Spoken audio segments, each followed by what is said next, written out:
ਸਤਿ ਸ਼੍ਰੀ ਅਕਾਲ ਜੀ। ਤੁਸੀਂ ਵੇਖ ਰਹੇ ਹੋ 7 ਡੇ ਨਿਊਜ਼। ਗੱਲ ਕਰਾਂਗੇ ਦੋ ਦੇਸ਼ਾਂ ਵਿਚਕਾਰ ਚੱਲ ਰਹੀ ਜੰਗ ਦੇ। ਰੂਸ ਵੱਲੋਂ ਯੂਕਰੇਨ ਦੇ ਉੱਪਰ ਹਮਲਾ ਕੀਤਾ ਗਿਆ, ਜਿਸ ਵਿੱਚ ਬਹੁਤ ਸਾਰੇ ਲੋਕਾਂ ਦੀ ਜਾਨ ਜਿੱਥੇ ਚਲੀ ਗਈ ਆ, ਉੱਥੇ ਯੂਕਰੇਨ ਦਾ ਵੱਡੇ ਪੱਧਰ ਦੇ ਉੱਪਰ ਮਾਲੀ ਨੁਕਸਾਨ ਵੀ ਹੋਇਆ ਅਤੇ ਇਸ ਦੇ ਨਾਲ ਹੀ ਰੂਸ ਦੇ ਵੀ ਕੁਝ ਸੈਨਿਕਾਂ ਨੂੰ ਯੂਕਰੇਨ ਵੱਲੋਂ ਬੰਦੀ ਬਣਾਇਆ ਗਿਆ ਹੈ। ਯੂਕਰੇਨ ਦੇ ਵਿੱਚ ਯੂਕਰੇਨ ਇੱਕ ਵਿਕਾਸਸ਼ੀਲ ਦੇਸ਼ ਹੈ, ਜਿੱਥੇ ਭਾਰਤ ਸਣੇ ਹੋਰਨਾਂ ਦੇਸ਼ਾਂ ਦੇ ਵਿਦਿਆਰਥੀ ਵੱਖ-ਵੱਖ ਵਿਸ਼ਿਆਂ ਦੇ ਮਾਹਿਰ ਬਣ ਕੇ ਆਉਂਦੇ ਨੇ ਅਤੇ ਖਾਸ ਕਰ ਹਰੇਕ ਸਾਲ ਭਾਰਤ ਵਿੱਚੋਂ ਅਨੇਕਾਂ ਵਿਦਿਆਰਥੀ ਡਾਕਟਰੀ ਦੀ ਪੜ੍ਹਾਈ ਲਈ ਯੂਕਰੇਨ ਵੱਲ ਮੂੰਹ ਕਰਦੇ ਨੇ।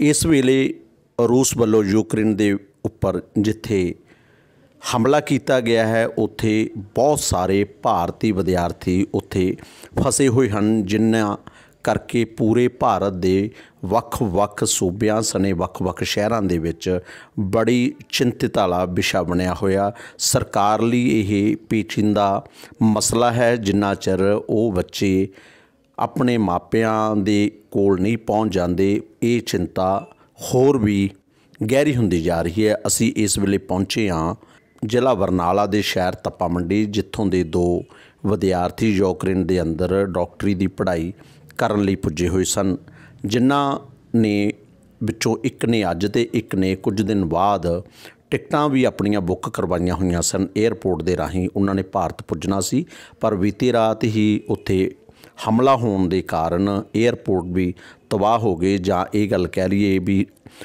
ਹਵਾਈ ਜਿਹੜੀਆਂ ਉਡਾਨਾਂ ਨੇ ਉਹ ਪੂਰੀ ਤਰ੍ਹਾਂ ਬੰਦ ਕਰ ਦਿੱਤੀਆਂ ਗਈਆਂ ਹਨ। ਪਰਿਵਾਰ ਵੱਲੋਂ ਗਹਿਰੀ ਚਿੰਤਾ ਪ੍ਰਗਟਾਈ ਜਾ ਰਹੀ ਹੈ। ਭਾਵੇਂ ਸਰਕਾਰ ਵੱਲੋਂ ਕੁਝ ਦੇਸ਼ਾਂ ਦੇ ਕੁਝ ਨੰਬਰ ਟੋਲ ਫਰੀ ਨੰਬਰ ਦਿੱਤੇ ਗਏ ਹਨ, ਪਰ ਜਿੰਨਾ ਸਮਾਂ ਇਹਨਾਂ ਮਾਪਿਆਂ ਕੋਲ ਇਹਨਾਂ ਦੇ ਬੱਚੇ ਨਹੀਂ ਪਹੁੰਚਦੇ, ਇਹ ਚਿੰਤਾ ਬਣੀ ਰਹੇਗੀ। ਗੱਲ ਕਰਦੇ ਹਾਂ ਇੱਕ ਵਿਦਿਆਰਥੀ ਦੇ ਪਿਤਾ ਡਾਕਟਰ ਧੀਰਜ ਸ਼ਰਮਾ ਜੀ ਨਾਲ। ਬੱਚਾ ਹੈਗਾ ਜਿਹੜਾ ਉਹ ਯੂਕਰੇਨ ਗਿਆ ਹੋਇਆ 2017 'ਚ ਸੀ, ਅੱਜ 5 ਸਾਲ ਹੋ ਗਏ। 1 ਸਾਲ ਉਹਦਾ ਰਹਿ ਗਿਆ ਹੈ ਅਤੇ ਹੁਣ ਇਸ ਜੂਨ ਦੇ ਵਿੱਚ ਉਹਨੇ 5 ਸਾਲ ਪੂਰੇ ਹੋਣੇ ਸੀ। ਸੰਡੇ ਦੀ ਉਹਦੀ ਟਿਕਟ ਬੁੱਕ ਕਰਵਾਈ ਵੀ ਸੀ ਇਹਨਾਂ ਦੇ ਹਾਲਾਤਾਂ ਨੂੰ ਦੇਖਦੇ ਹੋਏ, ਪਰ ਕਿਉਂਕਿ ਉਹਨੂੰ ਉੱਥੇ ਕੀਵ 'ਤੇ ਅਟੈਕ ਹੋਣ ਕਰਕੇ ਏਅਰ ਸਪੇਸ ਬੰਦ ਹੋਣ ਕਰਕੇ ਬੱਚੇ ਸਾਰੇ ਉੱਥੇ ਹੀ ਸਟਕ ਹੋਏ ਹੋਏ ਨੇ। ਤੁਹਾਨੂੰ ਸਮਝਦਾਰ ਹੋ, ਇੱਕ ਡਾਕਟਰ ਨੂੰ, ਇੰਨਾ ਮਾਹੌਲ ਉੱਥੇ ਤਣਾਅਪੂਰਨ ਬਣਿਆ ਹੋਇਆ ਸੀ, ਤਾਂ ਇਹ ਪਹਿਲਾਂ ਕਿਉਂ ਨਹੀਂ ਆਏ, ਜਦ ਕਿ ਇਸ ਸ਼ਹਿਰ ਦੇ ਦੋ ਬੱਚੇ ਹੋਰ ਵੀ ਕੁਝ ਦਿਨ ਪਹਿਲਾਂ ਫਲੈਟ 'ਤੇ ਪਹੁੰਚ ਚੁੱਕੇ ਸੀ?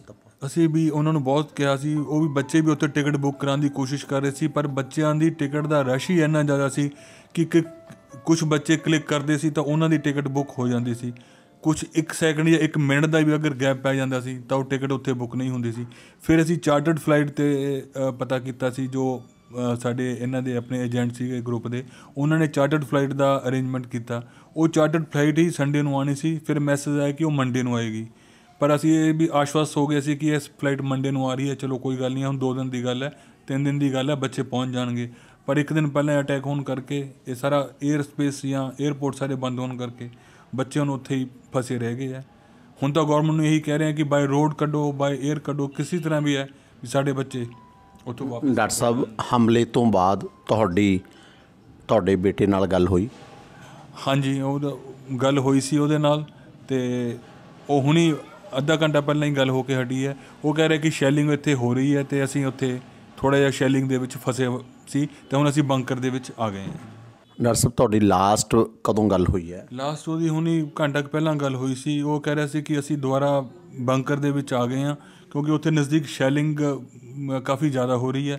ਇਸ ਗੱਲ ਕਰਕੇ ਕਹਿੰਦਾ ਸਾਨੂੰ ਵੀ ਖੁਦ ਡਰ ਲੱਗਿਆ ਅਤੇ ਅਸੀਂ ਇਮੀਡੀਏਟ ਹੁਣ ਆਪਣੇ ਉਸ ਜਿਹੜੇ ਆਪਣੇ ਬੰਬ ਸ਼ੈਲਟਰ ਹੈ ਉਹਦੇ ਵਿੱਚ ਬੈਠੇ ਹਾਂ। ਕੋਈ ਸਰਕਾਰ ਦੇ ਨੁਮਾਇੰਦੇ ਨੇ ਜਾਂ ਪ੍ਰਸ਼ਾਸਨ ਦੇ ਨੁਮਾਇੰਦੇ ਨੇ ਤੁਹਾਡੇ ਤੱਕ ਪਹੁੰਚ ਕੀਤੀ ਹੈ? ਹਾਂਜੀ ਹਾਂ, ਹੁਣ ਦਰਬਾਰਾ ਸਿੰਘ ਗੁਰੂ ਸਾਹਿਬ ਜੋ ਫਾਰਮਰ ਪ੍ਰਿੰਸੀਪਲ ਸੈਕਟਰੀ ਰਹੇ ਹੈ, ਉਹ ਹੁਣ ਆ ਕੇ ਗਏ ਸੀ।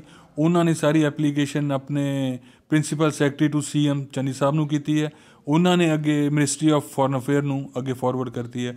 ਉਹਨਾਂ ਕੋਲ ਵੀ ਉਹਨਾਂ ਦਾ ਮੈਸੇਜ ਆ ਗਿਆ ਕਿ ਅਸੀਂ ਇਸ ਗੱਲ ਨੂੰ ਸੀਰੀਅਸਲੀ ਲੈ ਰਹੇ ਹਾਂ। ਅਤੇ ਗੁਰੂ ਸਾਹਿਬ ਨੇ ਇਹ ਵੀ ਗੱਲ ਕਹੀ ਹੈ ਕਿ ਇਹ ਚੰਨੀ ਸਾਹਿਬ ਦੀ ਕੌਂਸਟੀਚੁਐਂਸੀ ਦੇ ਬੱਚੇ ਨੇ, ਇਸ ਗੱਲ ਕਰਕੇ ਇਸ ਨੂੰ ਸੀਰੀਅਸਲੀ ਫੋਲੋ ਕੀਤਾ ਜਾਵੇ। ਡਾਕਟਰ ਸਾਹਿਬ ਕੋਈ ਇੰਟੈਲੀਜੈਂਸੀ ਦਾ ਜਾਂ ਲੋਕਲ ਪੁਲਿਸ ਜਾਂ ਪ੍ਰਸ਼ਾਸਨਿਕ ਤੌਰ 'ਤੇ DC ਮੰਨ ਲਓ ਜ਼ਿਲ੍ਹਾ ਪੱਧਰ 'ਤੇ ਵੀ ਕੋਈ ਆਇਆ? ਹਾਂਜੀ ਹਾਂ, 2 ਬੰਦੇ ਇੰਟੈਲੀਜੈਂਸ ਵਾਲੇ ਵੀ ਆ ਕੇ ਗਏ ਸੀ, ਉਹ ਵੀ ਸਾਰੇ ਡਾਕੂਮੈਂਟਸ ਲੈ ਕੇ ਗਏ ਹੈ। ਹੁਣ ਹੀ ਪੁਲਿਸ ਤੋਂ ਵੀ ਆਪਣੇ ਲੋਕਲ ਪੁਲਿਸ ਦੀ ਵੀ ਇਨਫੋਰਮੇਸ਼ਨ ਸਾਡੇ ਕੋਲ ਆਈ ਹੈ ਕਿ ਤੁਸੀਂ ਆਪਣੇ ਪਾਸਪੋਰਟ ਉਹਨਾਂ ਦੀ ਪਾਸਪੋਰਟ ਨੰਬਰ ਦਿਓ, ਪਾਸਪੋਰਟ ਦੀ ਫੋਟੋ ਦਿਓ, ਔਰ ਜੋ ਪ੍ਰੈਜੈਂਟ ਲੋਕੇਸ਼ਨ ਹੈਗੀ ਹੈ ਜਿੱਥੇ ਬੱਚੇ ਬੈਠੇ ਹੈ ਉਹ ਸਾਨੂੰ ਇਮੀਡੀਏਟ ਪ੍ਰੋਵਾਈਡ ਕਰੋ, ਤਾਂ ਕਿ ਜੇ ਕੋਈ ਪ੍ਰੋਬਲਮ ਹੋਵੇ ਤਾਂ ਅਸੀਂ ਤੁਹਾਡੀ ਹੈਲਪ ਕਰ ਸਕੀਏ। ਬੱਚਿਆਂ ਨੂੰ ਕੋਈ ਹੌਸਲਾ ਦਿੱਤਾ ਹੈ ਜਾਂ ਉਹਨਾਂ ਨੂੰ ਕਿਹਾ ਵੀ ਤੁਸੀਂ ਸੁਰੱਖਿਅਤ ਬੰਕਰ ਦੇ ਵਿੱਚ ਹੀ ਰਹੋ ਜਿੰਨਾ ਚਿਰ ਸਰਕਾਰ ਵੱਲੋਂ ਜਾਂ ਪ੍ਰਸ਼ਾਸਨ ਵੱਲੋਂ ਕੋਈ ਅਜਿਹਾ ਭਰੋਸਾ ਨਹੀਂ ਦਿਵਾਇਆ ਜਾਂਦਾ? ਦੋਨਾਂ ਪਾਸੇ ਸਮਝੌਤਾ, ਉਹ ਸਾਨੂੰ ਹੌਸਲਾ ਦੇ ਰਹੇ, ਅਸੀਂ ਉਹਨਾਂ ਨੂੰ ਹੌਸਲਾ ਦੇ ਰਹੇ ਹਾਂ। ਬੱਚੇ ਇਹ ਕਹਿ ਰਹੇ ਕਿ ਤੁਸੀਂ ਨਾ ਘਬਰਾਓ, ਅਸੀਂ ਬੱਚਿਆਂ ਨੂੰ ਕਹਿ ਰਹੇ ਕਿ ਤੁਸੀਂ ਨਾ ਘਬਰਾਓ ਬੇਟਾ, ਕੋਈ ਗੱਲ ਨਹੀਂ ਹੈ, ਇਹ ਹਾਲਾਤ ਹੈ, ਇਹ ਵੀ ਨਿਕਲ ਜਾਏਗਾ ਟਾਈਮ। ਉਹਨਾਂ ਨੂੰ ਇਹੀ ਸਮਝਾਇਆ ਗਿਆ ਕਿ ਜਿੱਥੇ ਇੱਕ ਜਗ੍ਹਾ 'ਤੇ ਬੈਠੇ ਹੋ ਉੱਥੇ ਟਿਕ ਕੇ ਬੈਠੋ, ਜ਼ਿਆਦਾ ਮੂਵਮੈਂਟ ਤੁਸੀਂ ਬਿਲਕੁਲ ਨਾ ਕਰੋ। ਔਰ ਬੱਚੇ ਕੋਈ ਮੂਵਮੈਂਟ ਕਰ ਵੀ ਨਹੀਂ ਰਹੇ, ਆਪਣੀ ਜਗ੍ਹਾ 'ਤੇ ਇੱਕ ਜਗ੍ਹਾ 'ਤੇ ਟਿਕ ਕੇ ਉੱਥੇ ਹੀ ਬੈਠੇ ਨੇ। ਕੀ ਹੁਣ ਸਰਕਾਰ ਤੋਂ ਮੰਗ ਹੈ? ਜਿੰਨੀ ਜਲਦੀ ਹੋ ਸਕੇ ਕਿ ਬੱਚਿਆਂ ਨੂੰ ਇਵੈਕੂਏਟ ਕੀਤਾ ਜਾਵੇ, ਔਰ ਜਿੰਨੀ ਜਲਦੀ ਹੋ ਸਕੇ ਬੱਚੇ ਵਾਪਸ ਸਾਡੇ ਕੋਲ ਆ ਜਾਣ, ਇਹੀ ਸਾਡੀ ਸਭ ਤੋਂ ਵੱਡੀ ਮੰਗ ਹੈ। ਨਾ ਬਸ ਨੇੜੇ ਤੇੜੇ ਨਹੀਂ ਜਾਣਾ, ਉੱਥੇ ਦੇਖਣਾ ਦੁਖਣਾ ਕੁਛ ਨਹੀਂ ਹੈ। ਤੁਸੀਂ ਆਪਣੇ ਬੰਕਰ 'ਚ, ਆਪਣੇ ਜਿੱਥੇ ਬੰਕਰ 'ਚ ਬੈਠੇ ਹੋ ਉੱਥੇ ਹੀ ਬੈਠੇ ਰਹੋ। ਖਾਣ ਪੀਣ ਦਾ ਹੈ ਇੰਤਜ਼ਾਮ ਤੁਹਾਡੇ ਕੋਲ? ਹਾਂ, ਓਕੇ, ਚਲੋ ਚਲੋ। ਹੋਰ ਅੰਬੈਸੀ ਦੀ ਕੋਈ ਆਈ ਹੈ ਨਿਊਜ਼ ਜਾਂ ਕੋਈ ਆਪਣੀ ਉਹਦੀ? ਕੋਈ ਨਹੀਂ।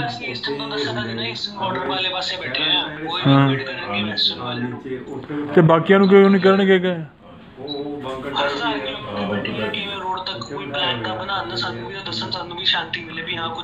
ਮੈਂ ਤੈਨੂੰ ਉਹ ਪਾਈ ਆ ਉਹਨੇ, ਕੀ ਨਾਮ ਹੈ ਤੇਰੇ, ਉਹ ਕੌਣ ਹੈ ਤੁਹਾਡਾ ਉਹ ਹਰਦੀਪ ਨੇ ਜਿਹੜੀ ਪਾਈ ਸੀ ਤੈਨੂੰ ਮੈਂ ਭੇਜੀ ਤਾਂ ਹੈ।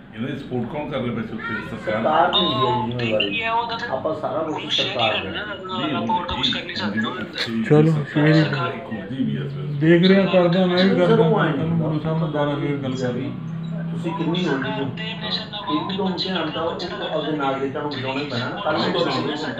ਉਹੀ ਕਹਿ ਰਹੇ ਈਸਟਰਨ ਬਾਰਡਰ ਵਾਲਿਆਂ ਨੂੰ ਵੀ ਕਹਿੰਦੇ, ਵੈਸਟਰਨ ਬਾਰਡਰ ਨੂੰ ਥੋੜ੍ਹਾ ਕਹਿੰਦਾ ਈਸਟਰਨ ਬਾਰਡਰ ਵਾਲਿਆਂ ਨੂੰ ਕੱਢੋ। ਚਲੋ ਕਰਦਾ ਗੱਲ, ਮੈਂ ਦੇਖਦਾ। ਇਸ ਤੋਂ ਇਲਾਵਾ ਇੱਕ ਹੋਰ ਵਿਦਿਆਰਥੀ ਹੈ ਜਿਹੜਾ ਤਪੇ ਦਾ, ਡਾਕਟਰ ਅਰਸ਼ਿਤ ਬੰਸਲ, ਉਹਨਾਂ ਦੇ ਪਿਤਾ ਵੀ ਸਾਡੇ ਨਾਲ ਜੁੜੇ ਹੋਏ ਨੇ। ਕਦੋਂ ਤੋਂ ਗਏ ਆ ਬਿੱਟੂ ਜੀ ਆਪਣੇ? ਮੇਰਾ ਬੇਟਾ 2018 ਦੇ ਵਿੱਚ ਗਿਆ ਸੀਗਾ ਜੀ, ਅਤੇ ਉਹ MBBS ਦੀ ਸਟੱਡੀ ਕਰ ਰਿਹਾ, ਉਸਦਾ 4th ਈਅਰ ਹੈ। ਉਹਦੇ 2 ਸਾਲ ਰਹਿ ਗਏ ਸੀਗੇ, 2 ਸਾਲਾਂ ਬਾਅਦ ਉਹਦੀ ਜਿਹੜੀ ਸਟੱਡੀ ਹੈ ਉਹ ਕੰਪਲੀਟ ਹੋ ਜਾਣੀ ਸੀਗੀ। ਅਤੇ ਹੁਣ ਕਦੋਂ ਲਾਸਟ ਤੁਹਾਡੀ ਗੱਲ ਹੋਈ ਹੈ ਤੁਹਾਡੇ ਬੇਟੇ ਨਾਲ? ਮੇਰੇ ਬੇਟੇ ਨਾਲ ਈਵਨ 1 ਘੰਟਾ ਪਹਿਲਾਂ ਹੀ ਗੱਲ ਹੋਈ ਹੈ। ਵੀ ਉਹ ਕਹਿ ਰਹੇ ਸੀ ਮਤਲਬ ਕਿ ਪਾਪਾ ਹਾਲਾਤ ਹੈ ਜਿਹੜੇ ਬਹੁਤ ਖ਼ਰਾਬ ਨੇ, ਅਤੇ ਵੀ ਅਸੀਂ ਵੈਸੇ ਤੁਸੀਂ ਘਬਰਾਓ ਨਾ, ਅਤੇ ਅਸੀਂ ਕਿਸੇ ਲੋਟ ਵੀ ਕਿਵੇਂ ਵੀ ਮਤਲਬ ਕਿ ਨਿਕਲ ਕੇ ਆਵਾਂਗੇ ਬਾਹਰ। ਉੱਥੇ ਖਾਣ ਪੀਣ ਦੀ ਸਹੂਲਤ ਜਾਂ ਹੈ ਕੁਛ ਮਿਲ ਰਿਹਾ, ਜਾਂ ਇਸ ਜੰਗੀ ਹਾਲਾਤਾਂ ਦੇ ਵਿੱਚ ਜਿੱਥੇ ਇਨਸਾਨ ਦਾ ਰਹਿਣ ਸਹਿਣ ਬਹੁਤ ਔਖਾ ਹੋ ਜਾਂਦਾ, ਉੱਥੇ ਖਾਣ ਪੀਣ ਦਾ ਵੀ ਬਹੁਤ ਮੁਸ਼ਕਿਲ ਹੋ ਜਾਂਦਾ ਹੈ? ਉਹਨਾਂ ਕੋਲ ਨਾ ਜੀ ਉਸ ਮਤਲਬ ਕਿ 2 ਦਿਨ ਪਹਿਲਾਂ ਉਹਨਾਂ ਨੇ ਆਪਣੇ ਉਹਦੇ 'ਚ ਫਲੈਟਾਂ ਦੇ ਵਿੱਚ ਨਾ ਸਮਾਨ ਆਲਰੇਡੀ ਉਹਨਾਂ ਨੇ ਉਹ ਕਰ ਲਿਆ ਸੀਗਾ, ਖਰੀਦ ਕੇ ਪੈਕਿੰਗ ਕਰ ਲਈ ਸੀਗੀ, ਅਤੇ ਉਹੀ ਉਹ ਚਲਾ ਰਹੇ ਆ। ਮਤਲਬ ਪਰ ਇੰਨਾ ਕੁ ਹੈ ਵੀ ਜੇ ਉਹਨੂੰ ਵੀ ਜੇ ਆਪਾਂ 10 ਜਾਂ 15 ਦਿਨ ਦੀ ਕਹੀਏ ਤਾਂ ਵੀ ਇੰਨਾ ਲੰਬਾ ਉਹਨਾਂ ਲਈ ਸਮਾਂ ਕੱਢਣਾ ਬਹੁਤ ਮੁਸ਼ਕਿਲ ਹੈ। ਕਿ ਚਲੋ ਮੰਗ ਤਾਂ ਹੁਣ ਹੈ ਹੀ ਹੈ, ਸਰਕਾਰ ਦੇ ਕੋਈ ਨੁਮਾਇੰਦੇ ਪਹੁੰਚੇ ਤੁਹਾਡੇ ਤੱਕ? ਹਾਂ, ਸਰਕਾਰ ਦੇ ਨੁਮਾਇੰਦੇ ਪਹੁੰਚੇ ਸੀਗੇ। ਮਤਲਬ ਸਰਦਾਰ ਦਰਬਾਰ ਸਿੰਘ ਗੁਰੂ ਐਕਸ ਪ੍ਰਿੰਸੀਪਲ ਸੈਕਟਰੀ ਪਹੁੰਚੇ ਸੀਗੇ। ਉਹਨਾਂ ਨੇ ਆਸ਼ਵਾਸਨ ਦਿੱਤਾ ਵੀ ਮੈਂ ਮਤਲਬ ਕਿ ਅੱਗੇ ਮਤਲਬ ਕਿ ਗੱਲਬਾਤ ਕਰ ਰਹੇ ਹੈਗਾ, ਤਾਂ ਅਸੀਂ ਮਤਲਬ ਕਿ ਉਹਨਾਂ ਦੇ ਬੱਚਿਆਂ ਦੇ ਟੱਚ ਦੇ ਵਿੱਚ ਲੈ ਰਹੇ ਹੈਗੇ। ਇਹ ਸਨ ਦੋਨੋਂ ਵਿਦਿਆਰਥੀਆਂ ਦੇ ਪਿਤਾ ਬੱਚਿਆਂ ਦੇ, ਜਿਨ੍ਹਾਂ ਨੇ ਦੱਸਿਆ ਵੀ ਜਿਹੜੇ ਬੱਚੇ ਨੇ ਉਹ ਵੀ ਘਬਰਾਹਟ 'ਚ ਨਹੀਂ, ਅਤੇ ਇੱਧਰੋਂ ਭਾਵੇਂ ਅਸੀਂ ਦੋਨੇ ਇੱਕ ਦੂਸਰੇ ਨੂੰ ਹੌਸਲਾ ਦਿੰਦੇ ਹਾਂ, ਪਰ ਮੀਡੀਆ ਰਾਹੀਂ ਵੀ ਅਤੇ ਸਮੁੱਚੇ ਲੋਕਾਂ ਰਾਹੀਂ ਵੀ ਪ੍ਰਸ਼ਾਸਨ ਤੋਂ, ਸਰਕਾਰ ਤੋਂ ਇਹ ਮੰਗ ਹੈ ਵੀ ਜਿਹੜੇ ਵੀ ਉੱਥੇ ਬੱਚੇ ਫਸੇ ਵੀ ਨੇ ਇਸ ਵੇਲੇ, ਜਿਹੜੇ ਉਸ ਜੰਗੀ ਹਾਲਾਤਾਂ ਦਾ ਸਾਹਮਣਾ ਕਰ ਰਹੇ ਨੇ, ਉਹਨਾਂ ਨੂੰ ਜਲਦ ਤੋਂ ਜਲਦ ਭਾਰਤ ਭੇਜਿਆ ਜਾਵੇ। ਤੁਹਾਡੀ ਗੱਲ ਕਰਵਾਉਣ ਜਾ ਰਹੇ ਹਾਂ ਯੂਕਰੇਨ ਤੋਂ ਪਰਤੇ ਇੱਕ ਡਾਕਟਰ ਵਿਦਿਆਰਥੀ ਨਾਲ, ਜਿਹੜੇ ਪਿਛਲੇ ਦਿਨੀਂ ਬਰਨਾਲਾ ਜ਼ਿਲ੍ਹੇ ਦੇ ਸ਼ਹਿਰ ਤਪਾ ਮੰਡੀ ਵਿਖੇ ਆਪਣੇ ਮਾਪਿਆਂ ਕੋਲ ਪੁੱਜੇ ਨੇ। ਜੀਰਤ ਗਰਗ ਪੁੱਤਰ ਸ਼੍ਰੀ ਅਸ਼ਵਨੀ ਕੁਮਾਰ ਜੀਰਤ ਕਦੋਂ ਆਏ ਬੇਟਾ? ਮੈਂ 17 ਨੂੰ ਆਇਆ ਇੱਥੇ ਤਵਾ ਮੰਡੀ। ਮੇਰੀ 16 ਨੂੰ ਫਲਾਈਟ ਸੀ ਉੱਥੋਂ ਯੂਕਰੇਨ ਤੋਂ। ਯੂਕਰੇਨ ਦੇ ਵਿੱਚ ਜਦੋਂ ਤੁਸੀਂ ਪਰਤੇ ਆਖਰੀ ਵੇਲੇ ਕਿਹੋ ਜਿਹਾ ਮਾਹੌਲ ਸੀ?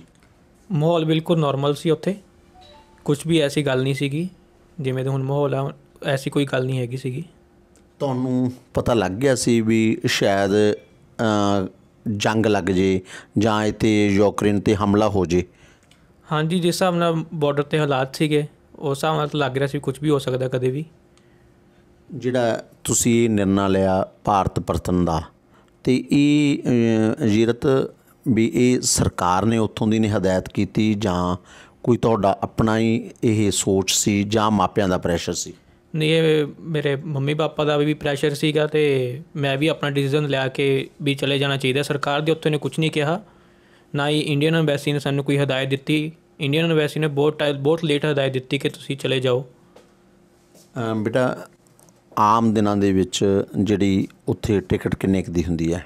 ਆਮ ਦਿਨਾਂ ਵਿੱਚ ਰਿਟਰਨ ਅਬਾਊਟ 35 ਤੋਂ 40,000 ਦੇ ਵਿੱਚ ਰਿਟਰਨ ਹੋ ਜਾਂਦਾ ਹੈਗਾ, ਰਾਊਂਡ ਟ੍ਰਿਪ ਹੋ ਜਾਂਦਾ ਹੈਗਾ ਜੀ। ਹੁਣ ਅਸੀਂ ਸਿੰਗਲ ਵਨ ਵੇ ਅਸੀਂ ਆਲਮੋਸਟ 60,000 ਦੀ ਲੈ ਕੇ ਆਏ ਹਾਂ। ਓਕੇ। ਅਤੇ ਤੁਸੀਂ ਜਿਹੜੇ ਉੱਥੇ ਕੁੱਲ ਜਿਹੜੇ ਤੇਰੀ ਕਲਾਸ ਦੇ ਵਿੱਚ ਸੀ ਜਾਂ ਜਿਹੜੀ ਯੂਨੀਵਰਸਿਟੀ ਦੇ ਵਿੱਚ ਸੀਗੇ ਤੁਸੀਂ, ਉੱਥੇ ਭਾਰਤੀ ਵਿਦਿਆਰਥੀ ਕਿੰਨੇ ਕੁ ਸੀਗੇ?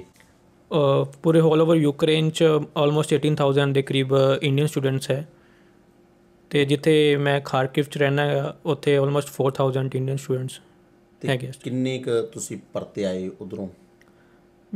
ਐਸ ਦਾ ਕੋਈ ਨੰਬਰ ਸਪੈਸੀਫਿਕ ਨਹੀਂ ਹੈਗਾ, ਬਟ ਮੇਰੇ ਹਿਸਾਬ ਨਾਲ 600 to 700 ਇੰਡੀਅਨ ਸਟੂਡੈਂਟਸ ਹੀ ਵਾਪਸ ਆ ਸਕੇ। ਓਕੇ।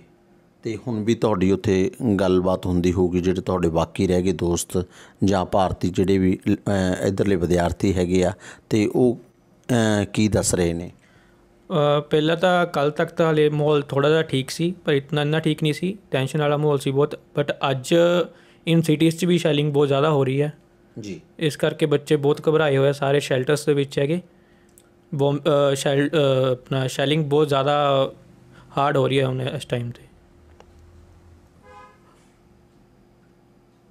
ਇਹ ਸਨ ਜੀਰਤ ਜਿਨ੍ਹਾਂ ਨੇ ਦੱਸਿਆ ਵੀ ਉੱਥੇ ਹੁਣ ਵੀ ਜਿਹੜੀ ਗੋਲਾਬਾਰੀ ਹੋ ਰਹੀ ਹੈ ਲਗਾਤਾਰ, ਜਿਵੇਂ ਜਿਵੇਂ ਪਤਾ ਲੱਗ ਰਿਹਾ। ਅਤੇ ਉਸ ਤੋਂ ਪਹਿਲਾਂ ਇਹਨਾਂ ਨੂੰ ਸਰਕਾਰ ਨੇ ਜਾਂ ਭਾਰਤੀ ਜਿਹੜੀ ਉੱਥੇ ਐਮਬੈਸੀ ਆ ਉਹਨਾਂ ਵੱਲੋਂ ਕੋਈ ਹਦਾਇਤ ਨਹੀਂ ਸੀ ਦਿੱਤੀ ਗਈ ਵੀ ਤੁਸੀਂ ਇਹ ਦੇਸ਼ ਨੂੰ ਛੱਡ ਜਾਓ।